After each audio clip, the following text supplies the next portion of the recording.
मरियम आपा, क्या इनको बताना चाहिए या नहीं? मरियम आपा। क्या हुआ मीने? मुझे ऐसा लग रहा है जैसे तुम मुझसे कुछ कहना चाह रही हो लेकिन कह नहीं पा रही हो।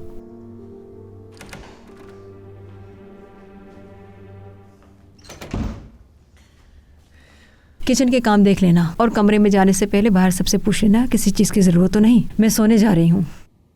तुम्हारा जो दिल चाहे वो करो फातिमा।